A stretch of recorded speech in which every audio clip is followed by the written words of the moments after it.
Right, thank you everyone. We are now into our final block of the afternoon. Our first presenter in this last block is the Greytown Community Board, represented by Louise today. Welcome, Louise. As per all of our presenters today, you are allocated 10 minutes to present to the members. It is suggested that you make the presentation during the first 5 to 6 minutes and allow 4 to 5 minutes for questions from councillors. Your allocated time includes both the presentation time and time for questions from councillors. And Amy will raise her hand when you're at 9 minutes, so you know that you've almost come to the end of your time. Take it away when you are ready. Thank you. The submission from the Greytown Community Board is on other considerations for the long-term plan and for council considerations going forward. Principally, it is around the expansion of an arbor reserve, which is essentially an established reserve that is signified also by the fact that the first Arbor Day in New Zealand was in Greytown in the 3rd of July in 1890. Principally, what we're looking to do there is have that become a larger green space. I mean, Greytown has some areas of green space. There is a lot, which if you see on the, sorry, my computer is dead, so I'm having to speak to it. You'll see that I've given you a red shaded, and that shows what we would love to have at total, which includes both South Bar up and House properties, one that has the red shed and also the one that is empty. And we're only able to really achieve a section. We would most of all love to have the bare section. That bare section has been sitting bare for quite some time. It's used principally by other areas around as a parking lot and essentially to grow weeds. So what we would like to do is add that narrow slip there. That is actually, when you look at it, the other photos, it actually is directly up to where the drive into is to go where the toilets are. We would like to be able to include that into the Arbor Reserve. And the reason why it's relevant now is that there isn't currently a management plan that identifies Arbor Reserve. So at the moment, Arbor Reserve is identified by the lot being marked as reserve, but it isn't actually put into any definition of its size. So being able to do this now has quite paramount importance. If reserves go into place, it's going to have to be more defined as to where the Arbor Reserve sits. And so we would like to expand that, taking it on and being able to utilize it. We already know through the community engagement that the community is quite interested in the expansion of being able to add to it. The Lions would like to be part of any projects, which would include working bees to clear the areas that's filled with weeds. We would also like to be able to use the area going forward because we have been trying to, at least as we've been sitting, honoring the traditional celebration for Arbor Day. That's encapsulated in the history that I've included in there, which is essentially a ceremonial planting where which we're doing joint with Hawaii. And this year is hopefully going to be a bigger celebration because it's the 135th anniversary of Arbor Day. And that's the other part of our submission is that like the council to recognize that significance of that day, to look to encourage it to be celebrated throughout the region, potentially look to be a part more of the celebration of it. We are, and did last year, and will again this year, be providing some educational materials to the schools in Greytown around the fact of the Arbor Day. That most of New Zealand thinks celebrates Arbor Day, which was the American Arbor Day. But we should in New Zealand, be submitting our first Arbor Day. And that's one of the reasons we're going to like council to encourage that and to help maybe encourage the schools in all the regions. As whilst it was in Greytown, it's still part of South Africa, and it's still a significant historical event. So I'm actually going to cut it there because I sort of feel like the submissions speak for themselves, and I'd rather answer questions again. Fantastic. Thank you very much. a brilliantly presented submission. Thank you. Makes it nice and clear and easy to follow. And I think to Councillor Fuller's earlier question of what is the ask, I think it makes the ask. Very clear. Yeah, just a point of clarification. The expansion of the Arbour Reserve. The block of land where that house was demolished on there, that's not council land, is it? Points behind you. Us, yeah. Sorry, The block of land that's recently been cleared. no, that's. It's not council. So is that doesn't form any part of the reserve, does it? Okay. Fine. If you look at page 107, you can see kind of that line there and where the rest of those trees are. That's just, Yep. that's the area that's been cleared. Okay, So yeah. it's a private lot. Okay, yeah. It looks great and it Yeah. looks like it's part, but Yeah. it's not. The version is actually quite small. Yeah, okay. Thanks for that. Thanks. That's one of the reasons why we want that extra lot back, because it creates kind of a nice eye line through, especially because it's at the entry of Greytown. Especially that strip there, and also as when we presented to Greytown Lions, they noted that it would create quite a nice connection through, which I put in my submissions too. That's right through to West Street, isn't it? West Street, yeah, yeah. Essentially, we'd like Arbor Reserve to be that on page 108 or Yep. on page. Yeah, I've got it. 106, yeah. That's what we'd really like it in total to be, but we appreciate that there is a lease currently with the railway on that one property, so we don't know how that would necessarily work. But we are asking that both of those lots be considered marked as reserve. Excellent, thanks. Just to clarify, the initial ask is for it's a shifting of the boundaries to increase the size of Harbour Reserve.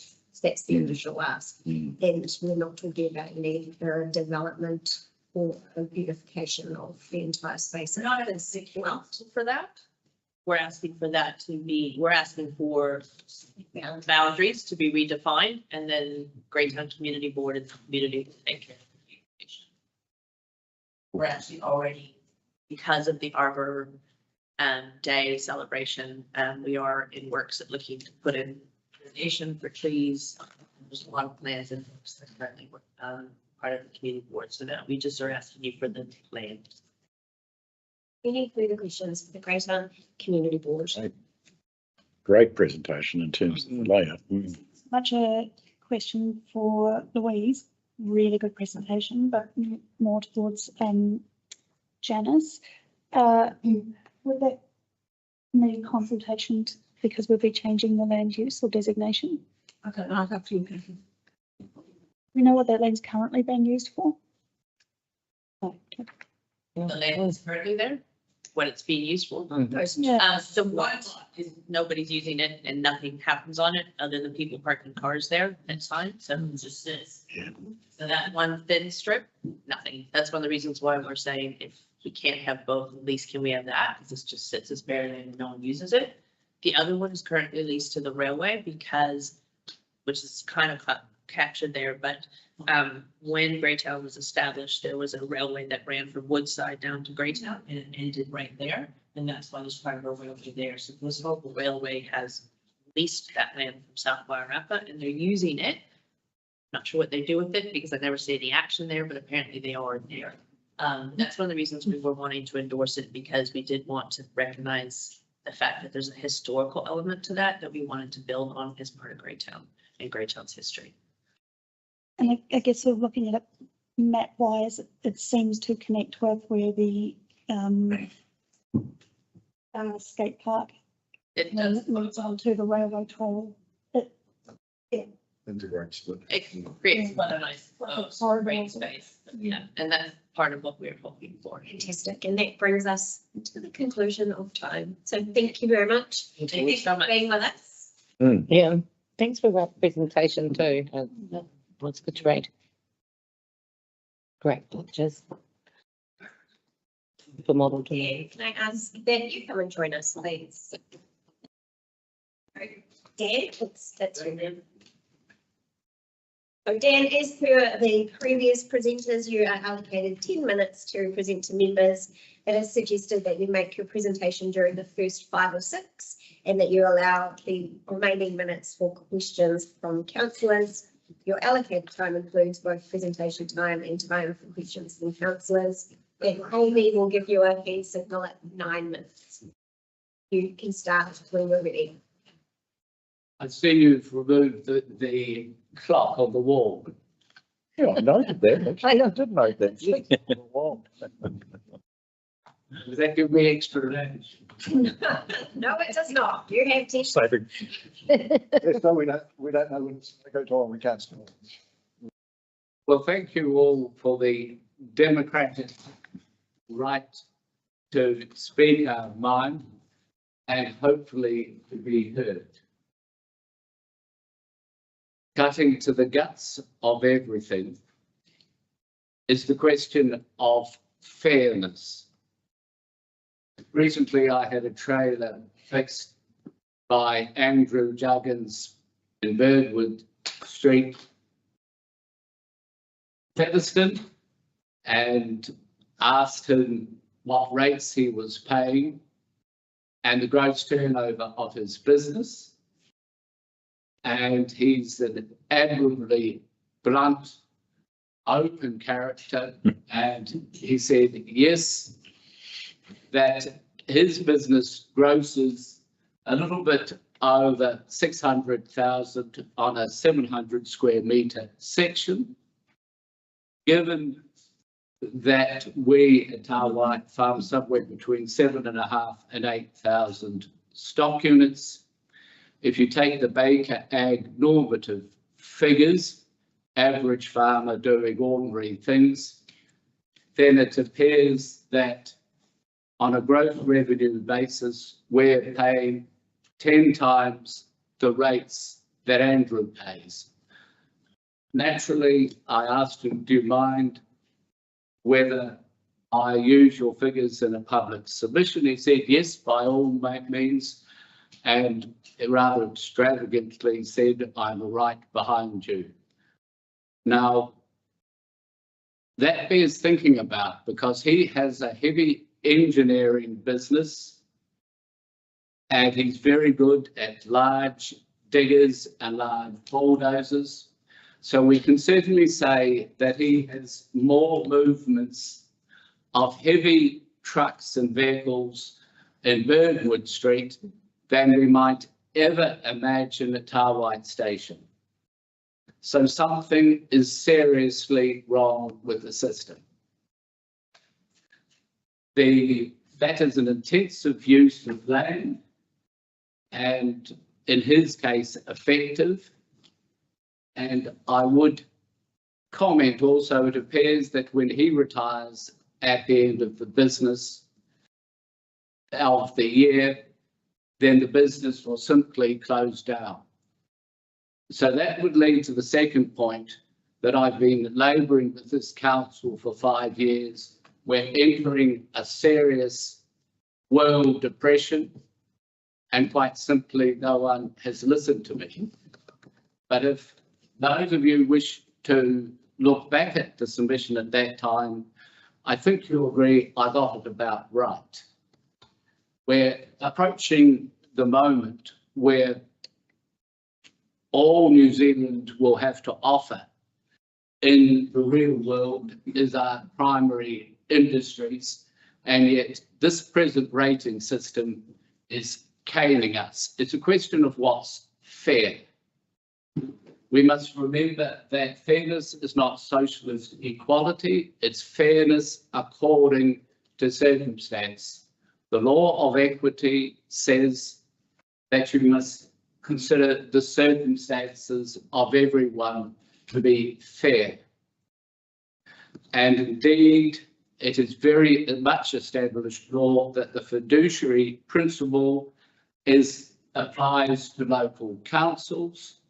If you want authority on that, it's the Court of Appeal decision in Electrical and Mackenzie. So we fail on the fairness principle. It is highly important, and the first big thing I would emphasize is there will be no harmony in the rate space unless we have a genuine first principles rates review. And I emphasize that again, a first principles rates review. Coercive methods will not work, whether it is a question of expelling submitters or turning your backs. The fact this or a future council has to grapple with is that in the English legal tradition, it has always been a matter of the consent of the governed. Always and always. So with that in mind, I would ask that in your deliberations, you think not of yourselves, but of the incoming council, because I fear that what you've produced gives exiting councillors a clean pair of heels where it will all have to be redone in 2 years. I think that is dishonest. So please, you've made the first steps. We must have a first principles rates review and follow section 101 of the Act. That is Parliament's intention, and Parliament was saying the fiduciary principle is such a good idea, we'll make it statute law. Lest you underestimate my position, I have, of course, read the relevant acts, the decisions of the Supreme Court, and it's all about benefits, push through, causation, and lots of economic concept that I'm ill-equipped to debate. But what I notice in all the case law is there's nothing said about what your community should look like. That means if this council gets it wrong, you're wide open to be litigated. Now, why should I do it? Because this council is expecting us to be paying $42,000 a year, where at Tarwhite Station, we have one man, a bloody good man, on 8,000 stock units. I'm on a different planet from you, and all I can say is helped. It annoys my wife when I say it by a couple of pensioners. But that's the reality. One man, 8,000 stock units. And I defy you to find another instance in this district where good results are being achieved with that staffing.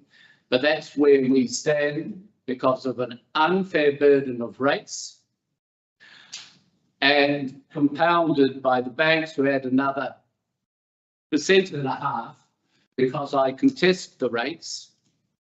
But incidentally, and all I'll say about banks is they wrote a letter to me saying that the Privacy Act doesn't apply to them. That's the real world farmers live in. That's why we are fighting. That's why we will continue to fight until there is a genuine first principles rates review. And if you're thinking to be charging $42,000 a year, there's enough money in the pot to be challenging this issue in the High Court. That's the real world. Individuals will fight for the future, and you cannot rely on the group to conquer the individual. Now, the second point in terms of the business immediately of today, I've pointed to immediate things that can be done to right the balance, and you have plenty of scope to work with in the area of UACs, UAGCs, and differentials. Now, at 2.3, I quote David Patterson, who's head of QV Rawell, and in casual conversation, he made the comment that as soon as forestry is first planted, to make the figures fit, other values have to be written back 20%. That immediately in the rating system is giving forestry an advantage over the existing use of pastoral farming. And we must remember that in terms of our system of property laws, existing use rights and existing property rights, be they Maori or Pākehā, do take precedence and are hedged around by a presumption of compensation. Sorry, Dan, that is your full 10 minutes, so we'll have to ask you to stop there. We do have your full submission in writing before us. May I have 60 seconds and I will You conclude? can wrap up your one final statement and then we Yeah. must move on. It is that whether we look at a first principles rate review, section 101, or whether we look at honest consultation, there are clear breaches of the law. And that is a concerning situation for a council, because without the consent of the governed, trusting that a council is acting lawfully, then there's a difficult issue of credibility. Thank you. Thank you, Dan, and we won't be taking any Thank you. questions because the full time has been used. Both your submission and writing and your presentation today will be considered as deliberations in the coming weeks. We thank you for your time with us today. Do any of you have any questions? There is no time for questions because your full time has been. Thank you. Thank you very much. Thank you, Dan. Thanks, Dan.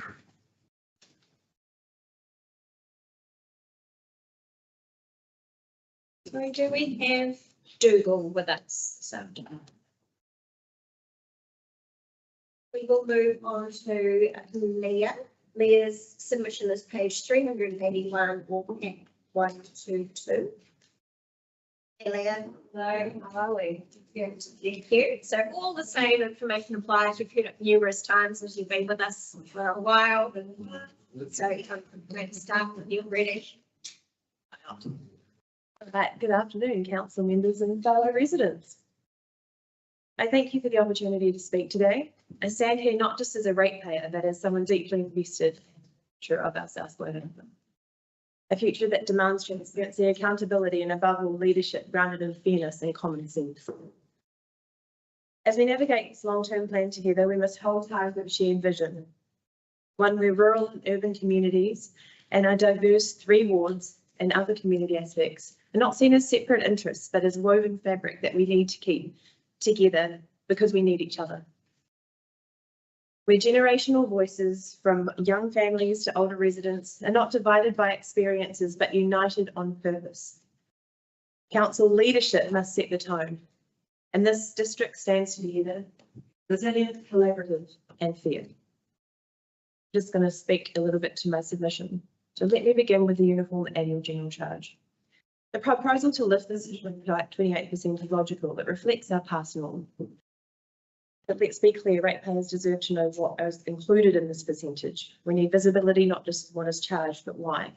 And then this comes to my other point about your rating fairness with your district services rating.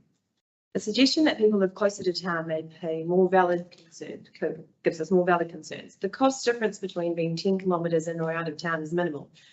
So I ask, is this a genuine reflection of services used or simply a redistribution of financial burden? We need clarity on how the UAGC differs from the district services rate, and whether they're actually pushing the UAGC cap through alternative channels. Just a genuine question. I'd like to challenge the SIRP model itself. It appears a little bit outdated, the inconsistent and inconsistently applied. It punishes those who contribute more, from businesses with multiple tenants to farms with staff housing, and it has the potential to outrate businesses and people because affordability isn't a factor. The CV rating did change, which should have already encompassed this. I understand that you are trying to come up with a solution to bring SIRPs in, but at every corner you do appear to be facing challenges. Can you clarify what additional revenue is attained by this course? Targeted rates based on actual usage would offer a fairer alternative. Just like your suggestion and application for refuse and recycling, what a positive step. Consistency will build you trust. We really do need to factor in a deep understanding of what SURPs will mean for new 70 square metre builds and how this takes effect. Remember, those with SURPs support housing in some way or shape or form, and the new law to create this will create new challenges for us, but also massive opportunities for growth and housing support. We have two roadblocks in this instance. We have the roadblock that we don't have capacity for growth, but also will this stop people from looking to invest on property if these charges are too high to have a granny flat as such. Now let's talk water. We're at a crossroads with facing new legislation and transitioned into new entities. By throwing more money into the open system without full transparency, it isn't really leadership, it's delaying. Ratepayers are willing to invest, but only if we can see where the money is going, what was spent last year, what outcomes were achieved. We've waited on desludging for 2 years and it still hasn't started. I believe it's in March 25 that we were supposed to have seen the beginning of that. Even new borrowing frameworks, and I am just going to touch on the new legislation that they're pushing because I think they need to be considered together because it's very, very difficult to see how you have been able to, you've got two separate things going on. So it's really hard to have it with long-term plan and then you're going to talk about it next week. But I have got time to talk about it next week. So the new borrowing frameworks with the new CCOs, the council has admitted currently there is a shortfall to what is needed, but it's also quite clear that the shortfall in the new reform is also there too. So neither model solves our core water infrastructure issues. What's the real plan? At one point, there was a petition, which we're grateful to have the opportunity to sit with you in our workshop. It is caused by mismanagement in terms of our water. Mismanagement has caused our problem. We don't appear to be prepared to look back at some of our past failings, and this is looking inward within council. Retrospective and reflection is not a bad thing. Sometimes we have to look back so that we can know where to go forward. Have we considered the following? Reviewing underutilised council-owned or landfill buildings? Are there assets that aren't generating any value, could be sold or leased? Reallocate our capital budgets from lower priority projects to essential infrastructure like water. Explore shared models of community assets to avoid duplicate spending. Or complete an entire review of council systems, the self-audit. That would not be adverse, that would be us looking to find solutions within. If we do not use every tool at our disposal, we are not being responsible. If growth is on the table right now, we need to look at some ways to be innovative. Can we trial decentralised systems like urban septic to relieve our infrastructure strain going forward? We're looking at 7 years without any growth.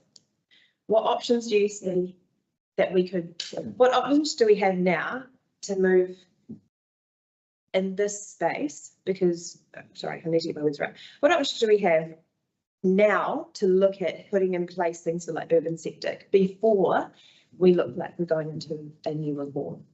We've got till July 26, June 26, if that is the way that we're going into new CCOs. Is there a possibility that we can look at using our choices that we make now to diversify in our ability to grow before we end up with a new CCO that we don't have any access or ability to control? That's what I'm seeing when I'm reading the documents. Is there any change that we can make now that will benefit the community whilst we navigate through transition to a new water entity? Also, I want to know what cost of the next budget for water will be allocated in forming in the new CCO. Will we be using funds allocated to water in the coming year to form a new entity, or is that completely separate and that will be something that's faced in June of July 26? When it comes to eroding, I support investment, investing more to avoid delays, but really to be strategic. Maintenance schedules should reflect actual need and not just outdated plans. Can we review these? Are there roads that defer, that we can defer to favour more urgent work? Can we extend the life of our roads through smarter investment?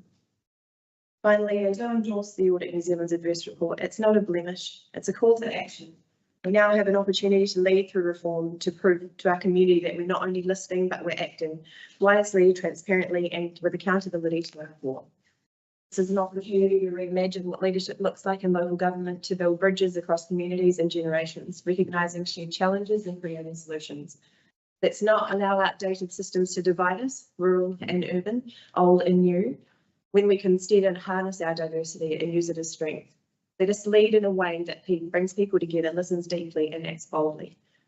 Let us support thriving communities in every corner of the South Wairarapa by investing not only into roads and water, but in connection, communication, and the future where everyone feels heard and valued. Thank you very much. Okay. Questions for them? Yeah, thank you very much for this. It was a good report, and I just wanted to check with you. Are you aware that the sludging is actually going on Right now, in Martinborough? Yeah. because we went down and had a look, and it didn't look like there was anything happening, and that was in March, but it started in April. That started at the end of March, didn't it? It's Yeah. So it is actually active. So I just wanted to make sure you knew. Thank you. The other point of clarification I made from the earlier presenter as well, you asked about the extra revenue from SOAPs. SOAPs don't bring in extra revenue. SOAPs redistribute how much each individual pays. They're not an increase in revenue. They don't bring It doesn't mean like we're spending a lot of time on them if they aren't generating extra revenue. extra. Any further questions for Leah? No. Thank you very much. Awesome. Thank you. Jim is Pauline with us coming in. She's not here yet. Well, we'll move to you, and if she is here by the time we finish, we'll be able to circle back. Yeah.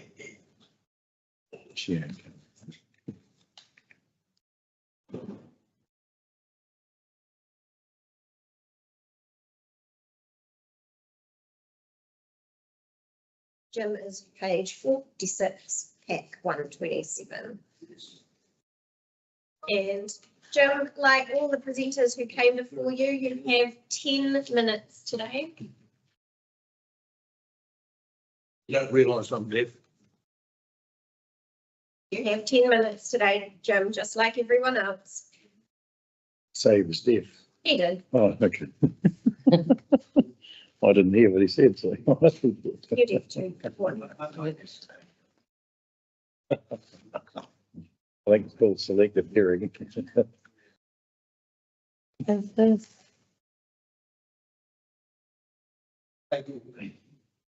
Council asked the community to say what they wanted, and it shows an overwhelming support for lifting of UAGC to 28%.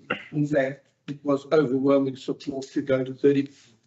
There was an overwhelming support not to have a district services rate as proposed by council, but there was an overwhelming support to fund urban facilities by UAC 75% urban, 25% rural. Council needs to stop playing games. Council have downgraded the 600 submissions to be formed letters, so they are not counted as in support or not for question 1 and 2. Each one that council called a form letter is a separate submission, as each one is heading submission on South Wairarapa District Council's long-term plan 2025. It is clear they are submissions and should be treated as such. Council state they received 218 submissions. That's incorrect. It should be 817 submissions received. Council state they only received 184 responses to question 1 and question 1, 191 responses to question 2. That is incorrect. The correct number is 784 and 791. They then go on to say, due to the nature of the form letters, it is unclear if those submitting have read the consultation document or the supporting information to comprehend all aspects being asked of our community. The submitters wanted to get their point across in a precise and accurate way. None of the other submitters have been asked that question. Could have done everything to council have done everything to discredit the submitters that signed the 600 submissions. It's an old tactic. If you have no defence, do as much as you can to discredit the opposition. And that's topic typical of this council. The deputy mayor and one council staff have done everything to defend the undefendable proposal on council implying I was wrong. And then the deputy mayor wouldn't meet with me. Council have been very deceptive. Inside 10Ks, they have put together urban and rural properties. By doing that, they have inflated the value of the area with the use of high rural property values, farms. So to give the perspective that urban are paying their fair share. Nothing could be further from the truth. Council state a targeted rate that would see those who live, that's people closer to the town centre, contribute a higher portion towards funding these facilities and services. That is a lie. The properties within the town are the closest to the town centre, and they will pay less than those outside of the town boundary and beyond the 10K. Look at my figures. They don't lie. There is no analysis to show what different categories of ratepayers will pay and the difference between the two rating systems. That is easy to read by the public. There is very little difference between the two. Look at my chart. It's very like the emperor with no clothes, and there is not enough difference to cover the fig leaf. If this is what council do, it is no wonder our rates are going sky high.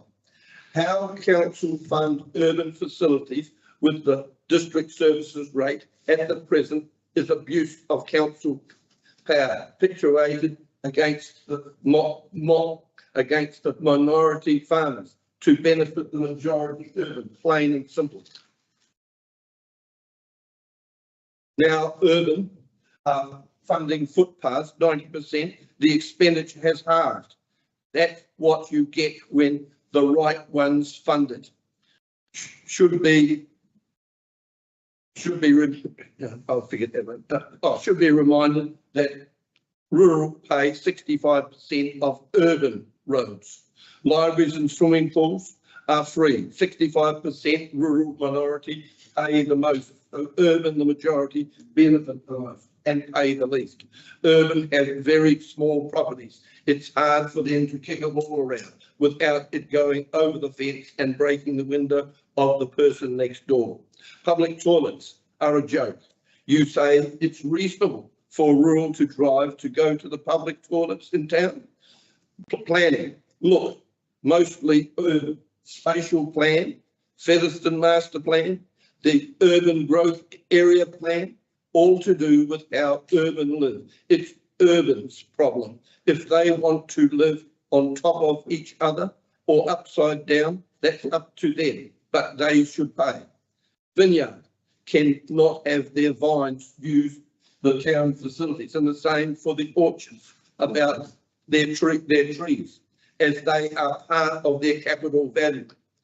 If urban don't want to pay, then close all urban facilities down and only leave one of each function. Make up which town has what, and as the council would say, it is reasonable for urban to drive to town, which has the facilities they require. Subdivide the surplus land for housing, that would give council more money to waste. Have you answered the question? Does an average Featherston residential get 8.37 times less need for and benefit from than an average dairy farm?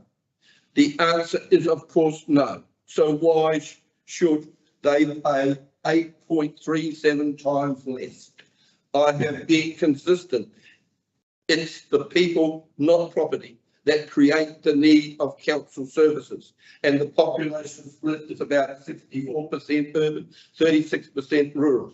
As the people in urban create the more need and benefit more than urban, for urban facilities. So I have moved rural down to 25% and urban up to 75%. Does not look like council have learnt anything from the failed short-term accommodation rate. To go with the district services rate or the present rate based on capital value is not an option. You have opened up Pandora's box and now it's up to you to fix it. The only way is urban paying more and rural paying less than now. The argument for ability to pay doesn't cut mustard, as you don't have a ratepayer's debt or their net income, and there is nothing in the latest legislation on ability to pay. Just listen to what what's name Smith said. He ran at a loss 1 year, not just because we have high capital value, doesn't mean to say we make high money. I support question 3.1, option 1. We've got 1 minute for a quick question for Jim. Does anyone have questions for Jim following his presentation? That's Elena. Sure, Tim, thank you very much for your presentation. I just wanted, I believe that you were worried that the submissions weren't going to be looked at and that they weren't being counted. But my understanding is that we are needing to count these submissions. I have put there what is in the meetings paper, and it quite clearly says that for question 1 and 2, only 184 and 191 responses. That is incorrect. That's right. Our resolutions clearly note that 218 full submissions were collected and 600 form letters were received. No, you So look, go down And further and just so you know, quite clearly that's what I'm saying. And it's But I- being counted. I wanted to let you know that we are taking them as individual and we will be counting them for you. Well, you can correct that mistake. I'd just like To let you know that. if you look at my chart, for the district services rate, 482 for a Featherston residential, by the rate. If there was no district services rate, it would be $480, a $2 difference. And you've spent all this money on doing nothing. Thanks, Jim. Your time is up. Yeah. Thank you for your submissions. But we will be taking them into consideration individually. Thanks, John. Thanks. Right, being that Pauline is not with us, we will move on to the chair's report. If you can turn.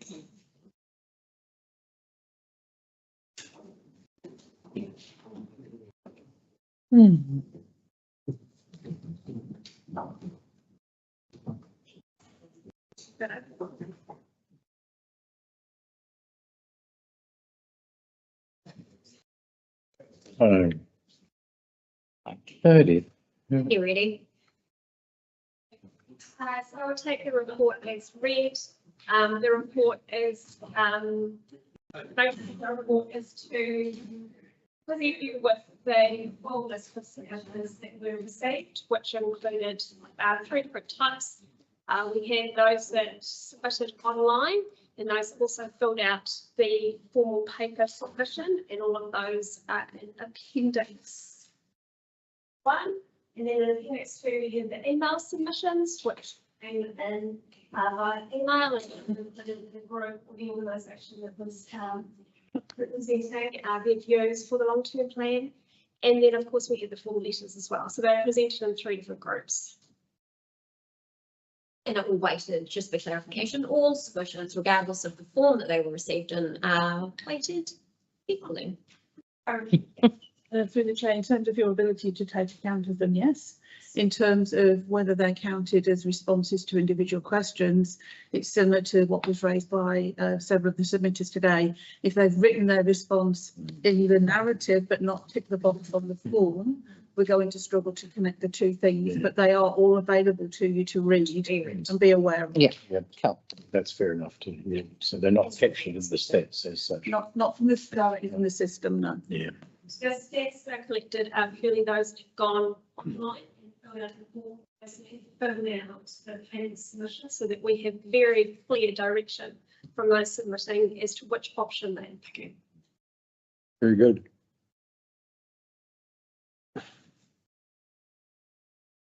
Any further questions from members regarding the report today?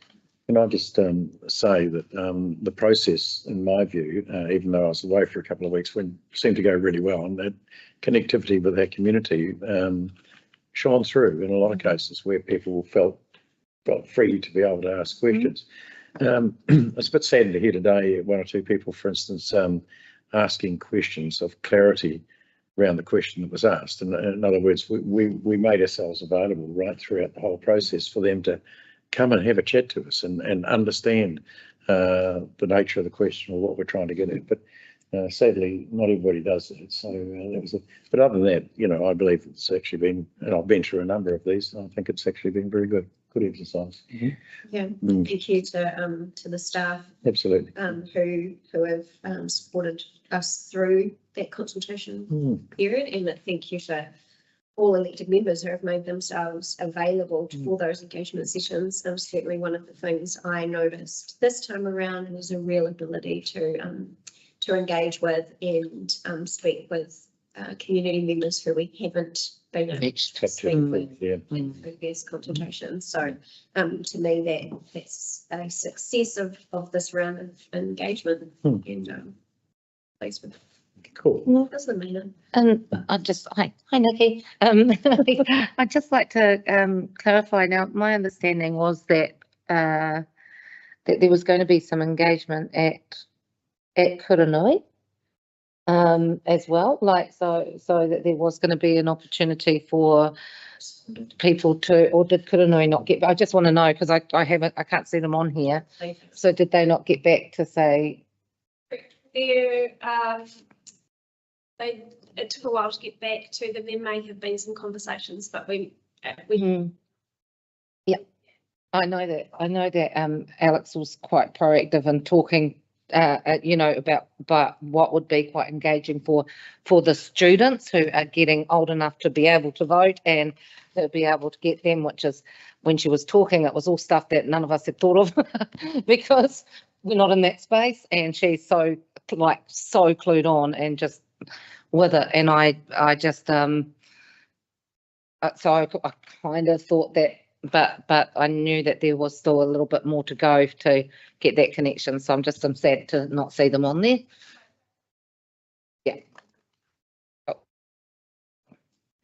Okay, so that moves us to our 4 recommendations. I will move that we receive the full set of submissions on the 2025 to 34 long-term plan. Note that 218 full submissions and 600 form letters were received. Note that of the received submissions, 29 individuals were scheduled to be heard today, and I think we ended up with about 27 or 26, 24. And note that the deliberations will take place on the 14th of May, 2025. Do I